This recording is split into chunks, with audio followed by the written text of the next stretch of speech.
Muito bem, pessoal, vamos falar aqui de 20 fisiculturistas profissionais e a técnica avançada ou a personalidade de treino de cada um deles. Então já começa o vídeo clicando no gostei, se inscrevendo no canal, porque o primeiro da lista é o Jay Cutler. E claro, ele utilizava da técnica FST7, que inclusive é a mesma do número 2, Phil Heath. E os dois utilizavam a mesma técnica avançada, por quê? Porque eles tinham o mesmo treinador, o Sr. Rainy Rambold, com a técnica FST7. Obviamente que ninguém é inocente de achar que ganharam o Mr. Olympia por causa de um FST7, mas era a técnica avançada presente no treino dos dois campeões, que inclusive vieram na sequência. Número 3, o dono dos quadríceps gigantes, Tom Platz, e ele gostava muito de utilizar a German Volume Training, inclusive GVT, que é o 10 de 10, e o FST7 eu utilizo com os meus alunos também. Leandro, como faz para ser seu aluno? Só acessar leandrotwin.com.br. Então Tom Platz gostava muito de utilizar GVT, principalmente, claro, no agachamento. Ele gostava muito do agachamento no hack também, vale lembrar. Número 4, o Sr. Fernando Ômega 3 Sardinha, que gosta com certeza do 1.0. Qual a litragem do motor do seu carro? 1.0. Qual a melhor banda que existe? NX0. A quantos graus a água congela? 0. Número 5. O campeão Larry Scott, que gostava muito de repetições baixas durante o seu treinamento. Então, ele trabalhava ali com 3, 4, 5 repetições, e isso na época até era razoavelmente comum, como a gente vai ver em outros aqui fisiculturistas, mas ele era realmente fã de repetições baixas. Número 6. Sérgio Oliva. Ele tinha uma característica muito legal no treino que foge de todos os outros fisiculturistas, pelo menos dos mais famosos, que era fazer um dia só para abdômen, não fazia mais nada nesse dia, só abdômen, e ele gostava de repetição muito alta, entre 150 e 200 repetições. Aí você vai me dizer, Frank Zane, já vamos falar dele, número 7 da lista. Ele também, Leandro, gostava de repetições altas para abdômen, verdade, mas ele não tinha um dia exclusivo para abdômen, e as repetições altas dele não chegavam nem próximo dos 200, pelo contrário, não passava dos 50. Quando ele passava muito de 50, ele começava a adicionar peso. Pô, Leandro, ele fazia 50 repetições com peso? Pois é, esse é o Frank Zane. Temos um mix aqui que é o Franco Columbo. Ele gostava de pirâmide crescente. Então ele começava com um peso baixo e ia aumentando, porque a pirâmide crescente é crescente de intensidade. A gente aumenta o peso e diminui as repetições. Então, por exemplo, o leg press dele, ele começava com 50 repetições e terminava com 6. No agachamento livre, ele começava com 20 repetições e terminava com 2. Pois bem, Kai Greene, né? Já clica no gostei, se inscreva no canal, porque Kai Greene é Kai Greene e a técnica avançada dele é justamente um movimento super perfeito. Possivelmente ele é um dos fisiculturistas que mais treinam com movimento bonito e perfeito. Inclusive tem aquele vídeo dele super famoso que ele está ensinando um cara a fazer uma rosca de bíceps e ele pega o mesmo peso que um cara que era 10 vezes menor do que ele está fazendo e ele fecha a cara e ele fala no vídeo, olha, nós não somos levantadores de peso, não queremos ficar puxando carga aí, não somos empilhadeira, só faltou falar isso. Nós somos fisiculturistas e fisiculturistas sentem o músculo. Então, fantástico. Esse é talvez seja o ensinamento do vídeo. O movimento perfeito no Kai Greene. Basicamente, né, um Mr. Olympia, que muitos acham que ele não é o Mr. Olympia, por conta daquele filminho que ele fez. Enfim, boatos, mas que eu acredito que tem um fundo de verdade, sim. Número 10, Ronnie Coleman, né? Você percebe quando o cara treme a voz, ele tá virando um tio. E ele era um power builder. O que isso quer dizer? Hoje em dia a gente tem até algumas pessoas inspiradas, né, no Ronnie Coleman. Antigamente a gente tinha muitas, antigamente que eu digo da década de 70, 80, tinha muitos power builders. A gente vai até falar um pouquinho de alguns aqui. E ele gostava de trabalhar com repetições baixas, com treinos de powerlifter mesmo, então exercícios básicos, carga altíssima. E gostava também de trabalhar com o bodybuilder, por isso que era um power builder, né, que a gente chama dessa mescla aí. Ele trabalhava ali com 8, 10 repetições. Era muito favorito dele a técnica avançada do resting pause, porque ele conseguia manter a carga, ele não gostava de dropar, ainda que ele fizesse drop set. Mas o favorito dele era manter a carga e extrair mais 1 ou 2 repetições. Número 11. Agora vamos falar de gente que é bom. Mike Mentzer, que tinha o Heavy Dutch, que é um treinamento de alta intensidade, que é o princípio básico de um treinamento, a qual eu respeito também, utilizo o Heavy Dutch com os meus alunos.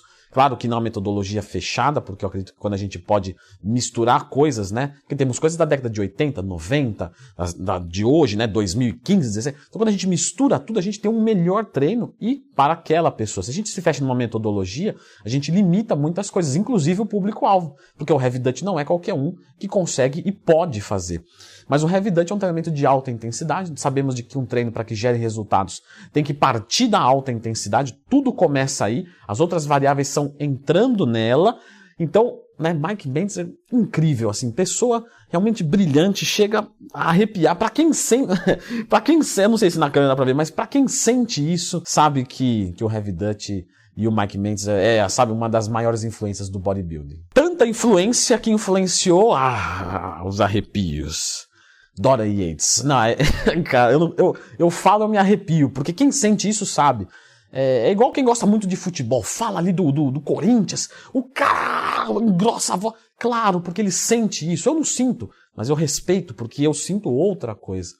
Dora Yates, que teve influência clara do Mike Bentz, assumidamente. Então ele era um treinamento de altíssima intensidade, com uma frequência baixa. Então ele demorava às vezes 10 dias para voltar a treinar o mesmo músculo, de tão pesado que ele treinava. Ele gostava de utilizar todas as técnicas avançadas. Todas. Então, assim, Dora Yates, né, o pai do bitelismo, o revolucionário do fisiculturismo, para mim um dos mais importantes, porque ele trouxe aquela era que estava slim, entre aspas, e veio para aquela era do gigantismo. Então, sabe, ele inovou o bodybuilding. Então, Dora Yates, enfim, é o Dora Yates, né? Mas vamos voltar um pouquinho para lá. Número 13, Sérgio Oliva. Ele já gostava muito de drop set, então era muito comum nos treinos dele, em todos os grupos musculares, a gente ter a técnica avançada drop set. Então ele fazia até a falha, tirava 20% da carga, fazia até a falha, tirava 20% da carga, isso sem descanso, tá? Então ele conseguia fazer séries gigantes, estimulando muito a hipertrofia sarcoplasmática. Número 14, um brasileiro novamente, Eduardo Correia, que é fã do SST. Então, acho que lá para 2013 ou 14, Eduardo, se eu errei a data, me perdoe, afinal é tanta coisa que a gente acompanha, mas se não me engano, em 2013, 14, ele falava muito do SST, postava bastante sobre o SST. Pois bem, número 15, Rolly Winkler. Aquele fisiculturista, sabe, que tem a tatuagem no abdômen, que posa bem engraçado, assim, faz uma cara bem... que veio meio que do nada, entre aspas. Enfim, gosto bastante dele também. E os treinos dele envolve sempre séries altas. Então, assim, ele não faz 4 de 10, 3 de 12, não. O negócio dele é 6. É 6 de 10, 6 de 10, 6 de 15, 6 de 20, tudo 6, 6, 6, 6, 6. Um monte de exercícios, ele treina com um volume de treino altíssimo. Normalmente os treinos dele duram na média de 2 horas por dia. Ah, Leandro, mas ele só faz 8 exercícios, 7 exercícios, não é tanto mais do que eu. Sim, mas todos com um volume gigante, séries gigantes. 17. Um fisiculturista que poucos conhecem. Inclusive, se você conhece, clica no gostei e se inscreva no canal, porque eu acho que você é a raiz, que é o Marcos Ruy. E se você não conhece ele, também não tem problema, porque ele não é tão conhecido mesmo. O Marcos Ruy, ele foi um fisiculturista que competiu ali por volta dos anos 2000, e ele tinha um shape que pro Mr. Olímpia não servia, não adianta. Ele era revoltado com o campeonato, falava, ninguém me dá valor, mas o shape dele não tinha proporção. Eu curtia ele era muito freakzão. Inclusive aquele vídeo clássico dele andando no supermercado, colocando a comida, ele e a mulher dele, vídeo fantástico, old school total. Marcos Ruy, eu curto ele, só que a linha dele não era o que o Mr. Olímpia pedia. E ele sempre treinava, ao contrário, né, do Rolly Winkler, com baixos exercícios, então ele também era da intensidade. Então Dora Yates eram mais ou menos do mesmo grupo, entre aspas. Eles gostavam de pouco volume, treinamento de 40, 45 minutos, mas muito pesado. Porém, ele, diferente do Dora, ainda utilizava bastante séries por exercício. Por exemplo, o Marcos Ruy tinha exercício que ele fazia 2 séries, mas ele ia até a bola dos olhos saltar para fora. Tá? O Marcos Ruy também ia, só que ele jogava mais séries para cada exercício. Número 18, o Hidedata, aquele orientalzinho que tinha o shape animal. Ele também gostava de muito volume, mas não era muito volume assim. Não, é volume de verdade. E os treinos dele também envolviam aí ficar 2 horas e meia na academia. Ele fazia 8 a 10 exercícios por grupo muscular. Então você imagina, você ir na academia e fazer 10 exercícios de peito, supino reto, inclinado e declinado, com halteres e com barra, 6. Aí ele fazia 3 tipos de crucifixo e mais um pec deck. Tudo 4 séries. Esse era só o treinamento de peito dele. Aí depois viu de tríceps, 10 exercícios. Então esse oriental mostrou que o volume alto para ele serviu muito bem. Inclusive cabe a zoeira que o volume alto para ele serviu bem, porque talvez o volume baixo dele não representava. Não vai colocar isso aí, hein, Silvão? Senão a galera fica brava. Chris Dickerson, ele gostava de treinar com repetições muito altas, por exemplo, 50, 100 repetições para aquecer. Então ele chegava na academia supino, 50 repetições. Ele queria sentir pump de verdade, ele era um senhor aquecimento. Só que depois ele vinha e fazia baixíssimas repetições. Por exemplo, 3, 4 repetições. Então chegava ali no supino, ele fazia 50 com carga até a falha e depois ele fazia com 3, 4 movimentos até a falha com uma carga muito maior. E isso pareceu surtir muitos bons resultados nele, porque ele tem um histórico de lesão muito baixo. E que, inclusive, é uma metodologia razoavelmente parecida com a que eu utilizo com os meus alunos. Inclusive, já fiz vídeo aqui sobre aquecimento correto, tá? Sempre que você tiver uma dúvida, Leandro Twin, você escreve aqui no YouTube, e a dúvida na frente, por exemplo, aquecimento, você vai encontrar um vídeo meu. Sempre que tiver uma dúvida, faça isso. O nosso número 19 é o Brent Warren. Ele tem uma história que toda vez que eu lembro dele, não tem como lembrar dessa história. Inclusive está no DVD dele, a qual eu vi todos. Brent Warren, ele estava treinando e estava chegando um furacão. E o cara veio para ele e falou assim, irmão, não querendo atrapalhar o treino aí, o senhor com licença, mas tá vindo um furacão, um tornado aí que vai destruir tudo. Inclusive você tá dentro de uma academia, imagina esses halteres de 80 quilos voando por aí. Ele olhou pro cara e falou assim, você pode dar uma licença que eu tô treinando agora? Se o furacão vir, deixa vir, que eu vou terminar meu treino. Ninguém vai atrapalhar meu treino, não. Nenhuma intervenção da natureza vai acabar com o meu treino. Você vê que o cara não bate bem, merecia um Olímpia só pela coragem de encarar um tornado dentro de uma academia com halteres de 80, 100 quilos. Mas a técnica avançada dele era justamente repetições forçadas e alguns movimentos roubados. Mas ele tinha uma qualidade para roubar, tipo Maluf, rouba mais faz, sabe? Tipo assim, nem sei porque lembrei desse indivíduo.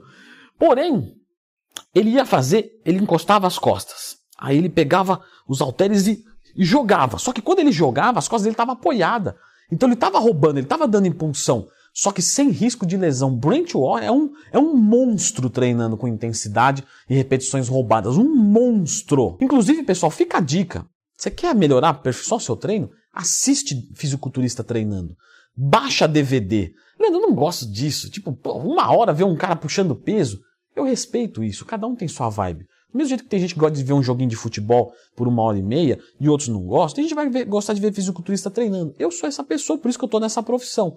Mas se você quer aprimorar um pouco, vê um pouquinho. 5 minutos, 10 minutos, deixa lá o vídeo. Agora eu vou almoçar, coloca aqui do lado, fica assistindo ele treinando. Isso é bem legal, tá? Pega os fisiculturistas pró mesmo, a galera do Olímpia, que você vai aprender bastante coisa. Fica reparando, sabe? Posicionamento do pé na panturrilha. Repara coisinha fina. Isso é muito legal. E claro, não poderia esquecer do Arno. Não é a máquina de lavar, não, o editor. É o Arnold Schwarzenegger, né? Então fala direito, Leandro, pois então tô falando aqui. Duvido você escrever Schwarzenegger sem olhar no Google. Vamos ver, te desafio, irmão. Vamos lá, escreve aí. Acha que é bom? E ele gostava muito de treinar com bisete. Então ele ia treinar, por exemplo, peitoral e dorsal. Isso era uma divisão de treino dele. Ele fazia 5, 6 séries no supino e 5, 6 séries na barra fixa. Uma no supino, uma na barra. Uma no supino, uma na barra. Depois ele ia treinar braço. Uma na rosca direta, uma na rosca testa. E assim sucessivamente. Ele gostava muito de séries conjugadas. Sim, eu sei de que bisete é quando tem o mesmo grupo muscular. Peito com peito, dorsal com dorsal. Porém, vamos falar aqui, então quer falar certo? Vamos falar certo. Séries conjugadas, mesmo de grupos musculares diferentes. Era assim que Arnold gostava de treinar. E um bônus aqui, hein? O pai do Chris gostava do Eurotreino. Fantástico. Não poderia terminar o vídeo sem falar disso. Clica no gostei e se inscreva no canal para valorizar o esforço de quem vem aqui querendo o seu bem. Sim, pessoal, eu falo bastante de periodização de treino e eu percebo que vocês sempre ficam com bastante dúvidas sobre isso. Eu vou tentar falar um pouco aqui sobre, não vai ser tudo nesse vídeo, porque realmente é algo que a gente leva, até estava comentando em off aqui com o Diego, é coisa que a gente leva um ano de estudos, digo, na faculdade mesmo, a gente tem um